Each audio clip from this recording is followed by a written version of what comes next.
Yeah, good afternoon everyone. My name is Pat Boot. I farm here with my son Dennis in a little place called The Heath.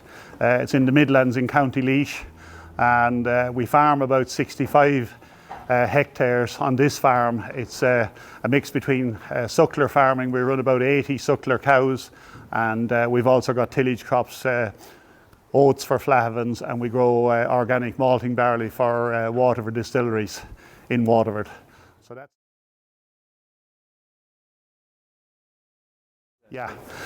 we basically converted to organic farming in 2008, and we became full symbol organic farmers in 2010.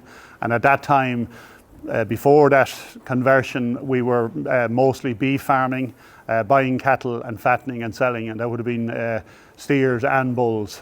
And we discovered probably after 5 or 6 years of that we weren't making money, so we looked at the option of going into suckler cows. So in 2008 we started with about 40 heifers in calf and started suckling, and then we became full symbol in 2010. So after that we increased the suckler herd over the next 10 years to about 80 cows. There'll be 10 cows culled annually, and there'll be 10 replacement heifers coming in. And then we decided, because obviously we needed a certain amount of ration on the farm, that we started growing some tillage crops as well. Started with about 25 acres, 10 hectares, and we're now, between a second farm that we have leased, we're now growing about, I suppose, 80 hectares of grain, and predominantly oats and barley. And, you know, maybe in lay, sometimes we will go for wheat as well.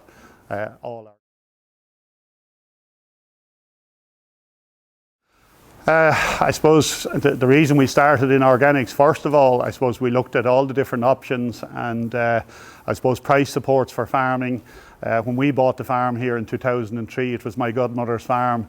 There was no entitlements with the farm, so we had 65 hectares with no entitlement, and we started buying low-level entitlements and increased them annually, sold some, bought more.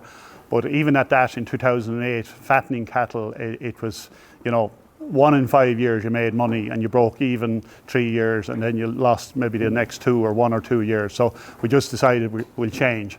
And a good friend of mine was thinking of organic farming and knew a lot more about it than I did. So he convinced me to go in. I was in Reps 4 at the time, so I could go in straight away. So I did the course with Teagasc in Kilkenny, and the following year we started organic farming. So, you know, since 2010, there's been no chemical fertilizers and no chemical sprays used on the farm. So, and obviously the price supports from Europe for organic farming, and was probably, I suppose, like I do say about all farms that are sustainable, they have to be profitable. So profit was the first reason, but you know, since we've gone into organic farming, and the fact that we've gone to so many farm walks, and we see, you know, the chemicals and the problems that that's creating, and fertilizers in parts of the country, you know, we're glad that we're organic farming now.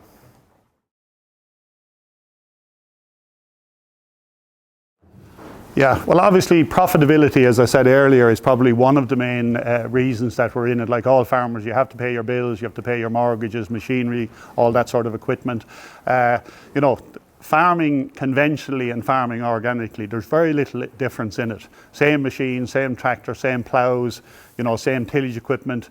You obviously have to use organic seeds, you have no fertilizers, and you have no sprays. Sprays would be a problem.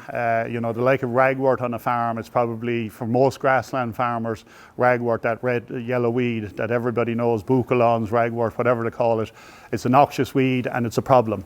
But a couple of years ago we bought a mulcher, a Teagle mulcher, and we were grant aided on that by the organic scheme, and we found that that's a great tool to actually keep ragwort under control.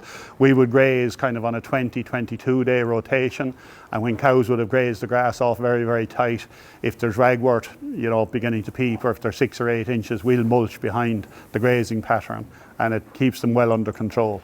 Obviously, for anybody that has sheep farmers, and we don't have sheep on the farm, it's something that I would like to maybe have a try at some stage.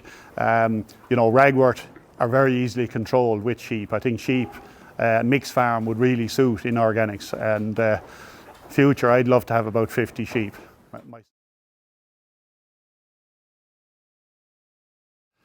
For the cattle housing, we had an old beef unit here. It was probably one of the first was ever built in Laois. I think it was built in 1970.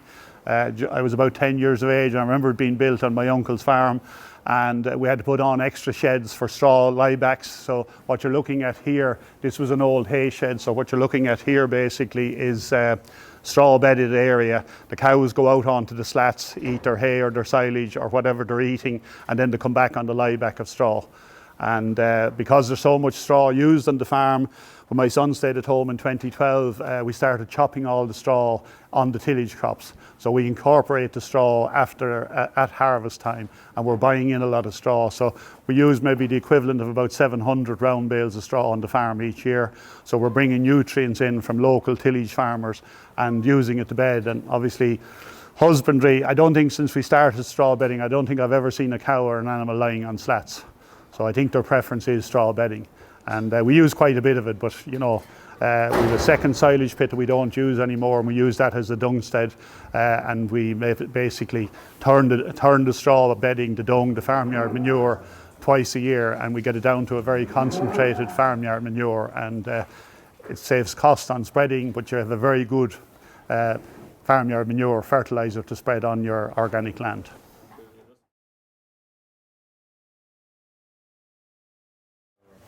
Yeah, well, we'll say the spring growing crops, we'll start with winter growing crops. I suppose we're just after sowing about 50 acres of winter oats. So that soil would have been tested last April.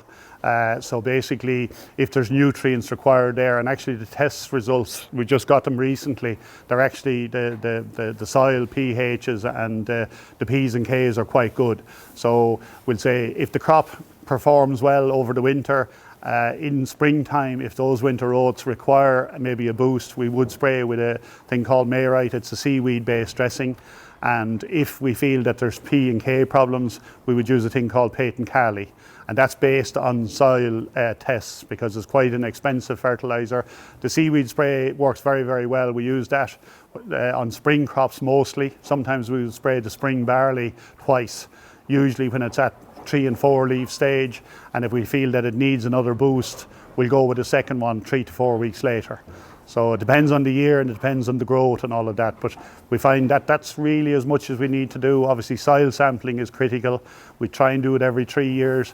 Last year the department gave grant aid for soil sampling. We soil sampled both farms, and they gave us very, very good results, and they were positive kind of after 10, 12 years without chemicals or sprays, so.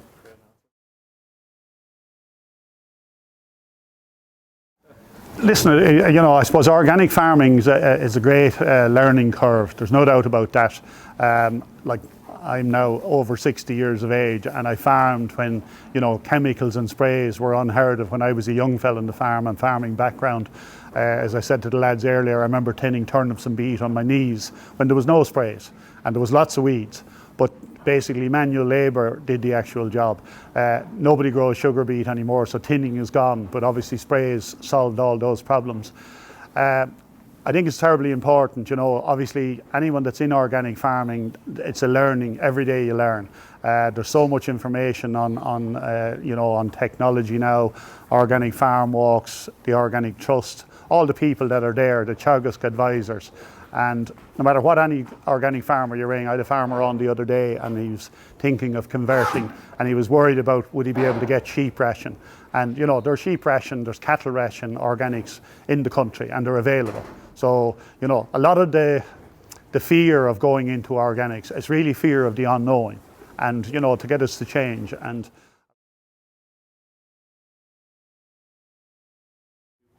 yeah, I mean, in fairness, we're at it since 2008, and there's certainly times, like all types of farming, challenging, wet weather, can't do anything about that. But I don't see anything that, is insurmountable. There's a few negatives, as I said, ragwort, sheep will take care of that, manual weeding if it has to be done, but and mulching. So that would be, and probably docks. Docks are the same for conventional farmers as organic farmers. But you know, there are machines to control them nowadays, because I don't think only an old fella like me knows how to pull ragwort anyways. But you know, it's fear of the unknown, and there's probably not too much I'd change. My son would say if we were building the sheds again, we'd probably go higher, but we were trying to match in with existing levels, you know, just for ventilation, etc. He built a new shed last year, and it's much higher and it's very much more open. You can see the space boarding in the distance there, and we'd house about 40 cows, half the herd over there, and it's a lovely shed. There's a central passage that he drives by. As I say, we use 700 bales of straw. We have a tractor and a straw blower, and that's probably one of the most important machines on the farm, because it's such a, you know, you go into cows rolling out bales, they're going to mess with you no matter how quiet the cows are. So we drive by, we blow in the straw, and we bought the straw blower in 2012. It's 10-year-old now. It was grant aided by the organic grant aid, and you know, it's still working quite well. Probably something that might need to be changed, but there's so many things that you need to change. But you know, the grant aid that's there and the supports that are there, and don't let the fear of the unknown worry you. That's what I'd say.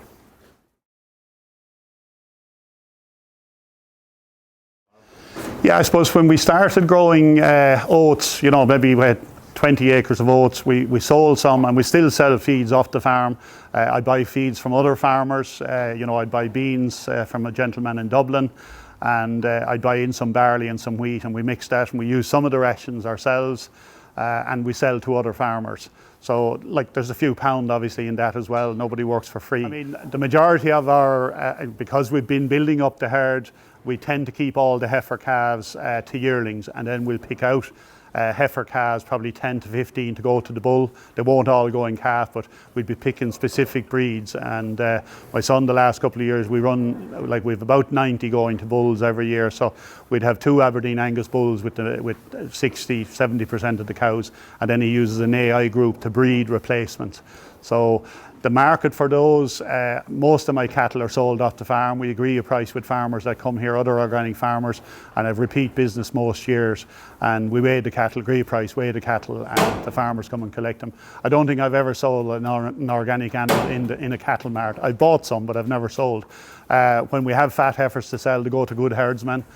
John Purcell, and you know, the prices obviously, you know, they do vary. I mean, when the beef price was very bad 3 years ago, conventional beef was $3.50, we were at $4.50. Everyone was struggling that year.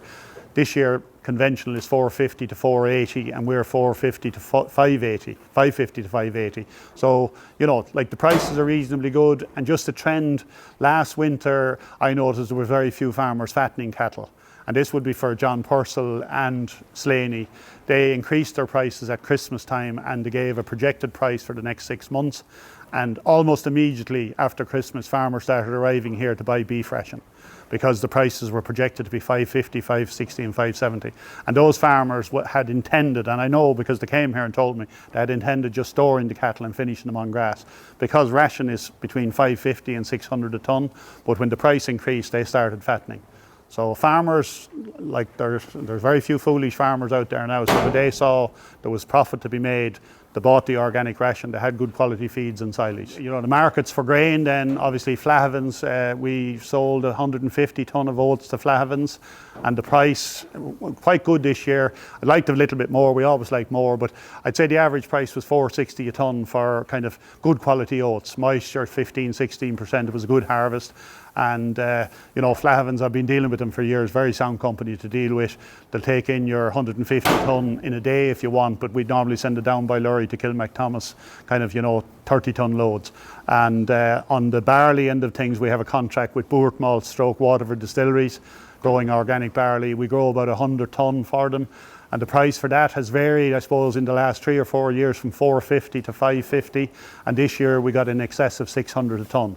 So we'd be very pleased with that. And, you know, in fairness, Waterford and Bourke-Malt realise, and I know the conventional price of malting barley went up quite a bit as well, but they realise the extra costs with diesel, contractors and sprays and chemicals. Now, we don't have too much of those, but, you know, we still got a premium price for our organic barley, and I'd be very pleased with the prices and the harvest we had this year. hectares. 70 hectares is the ideal size of an organic farm, and everyone can't have that. But I think there should be incentives by the Department of Agriculture, Teagasc, all the people that are involved, IFA, all the organisations, to try and free up land from older farmers that would like to take things a bit easier and make it easier for those young farmers who absolutely love the job that they're in and would love to have more land. And to be sustainable, you know, if you had 70 hectares getting a grant aid of 250 or 270, I think it is next year per hectare, you know, there's a nice income to be made there. And after that, if you farm well, whether it be sheep, oats, barley, tillage or cattle, there's extra money to be made for good farmers. And I think that's one of the things we should be looking at. You know, farm retirement scheme is definitely should be a priority. Obviously the government want, you know, our carbon footprint to improve and to cut back on fertilisers. The organic scheme for a lot of farmers, I think it should be a definite. And you know, lads should really look at it and go to all the farm walks and the meetings that are going on. You know, most of the organic organisations, organic trusts are saying there's a lot of inquiries and a lot of farmers training at the moment. So hopefully there will be a good uptake, because John Purcell says there's a market for it. Boort Malt, Waterford Distillery said there's market for organic barley, and you know, Flahavans are exactly the same. They'll take more. Almost all Flahavans, I think they advertised this year, all their organic oats this year came from Ireland, came from the Republic. And before, when we started 7 or 8 years ago, you know, 30–40% of their oats came from England. So, you know, that's a real good success story for both the farmer and Flahavans.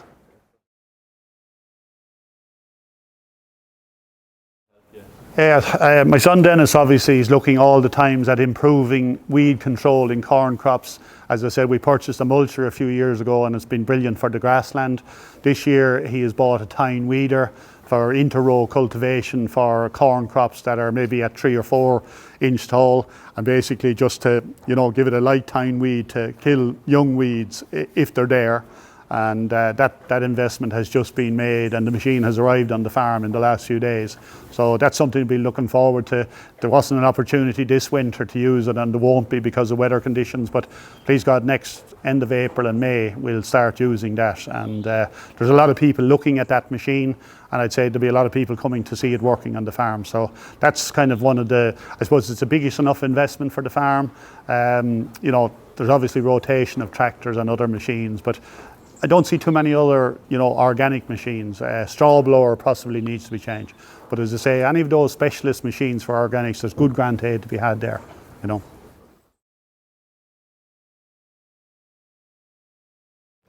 Yeah, I suppose I remember Pat Lawler saying this some time ago. He was interviewed on Ear to the Ground, and the lady was interviewing him said, you know, that organic farming, you know, you're starting something completely new. And Pat Lawler made the point that, no, I'm actually going back to farm the same as my father did 50 years earlier. And I would kind of acknowledge that that's the way we're working now. I think mixed farming does suit, you know, the nutrients that comes off the cattle farm certainly helps the tillage crops. Obviously slurry is almost always used for silage production. The farmyard manure, whichever fields are low in P and K, we use the farmyard manure there. We do also import a certain amount of dairy sludge, organic dairy sludge, and we would buy hen litter for nitrogen, organic hen litter on occasion as well if a field is very poor in nitrogen and we want to get an extra tillage crop.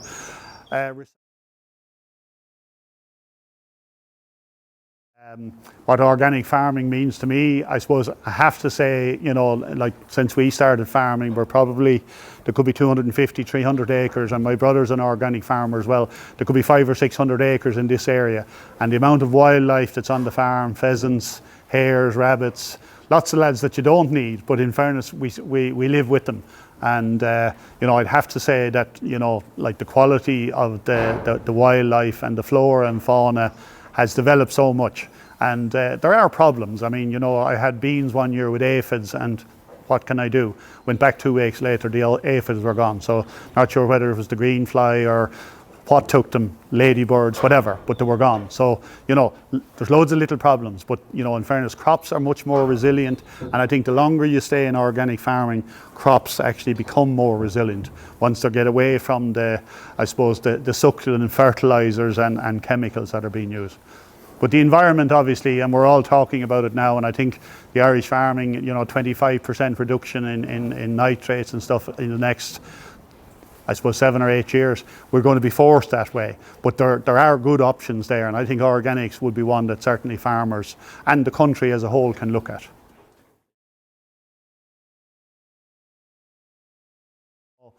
The animal welfare, I think, as I said, I've never seen a cattle lying on slats since we started straw bedding, and they used to be locked on slats prior to that. So I think animal welfare is critical. My son would be very particular about cows and the docility of cows and all of that sort of stuff. And you have to love, I suppose, farming. Someone said to me one time, is a disease, but you have to love what you're doing. And I do love cows, and don't love the 4 o'clock in the morning calvings, but I do love when the first calves arrive on the farm.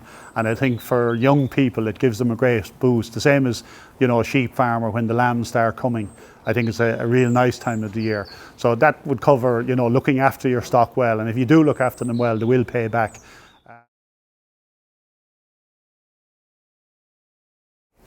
Well, obviously, I think ecology, you're forced to it, because that's the principles of organic farming. We have a silage pit there with 600 tonne of silage in it. There's drains in front of it. The effluent goes into the tank.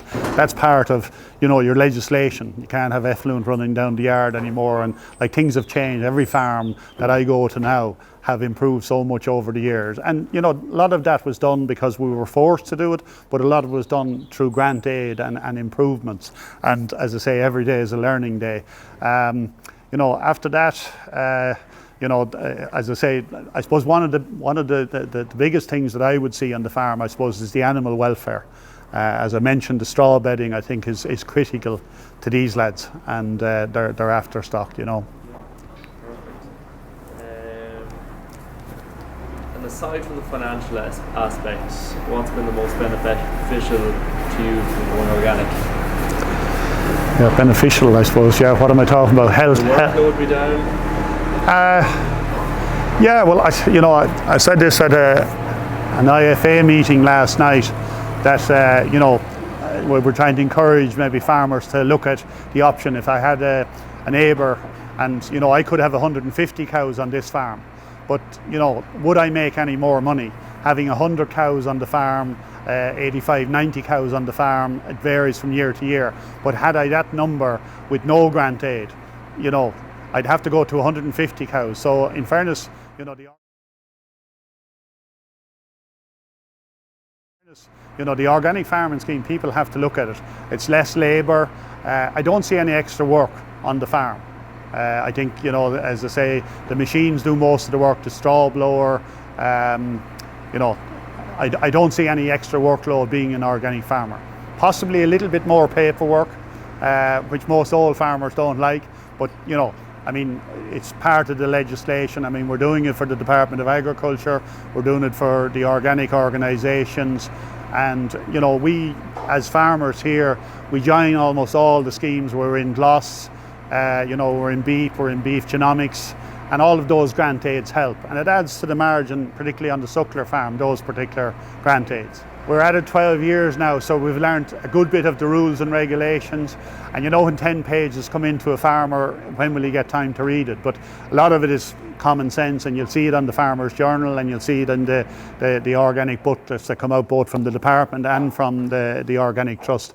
But in fairness, if you keep the paperwork up to date, you'll have no problems with your inspections. And in fairness, if you make a mistake, unless it's a major error or you're doing something completely wrong, you'll learn from it, you'll get a letter giving you a warning, just don't let it happen again, and you continue on.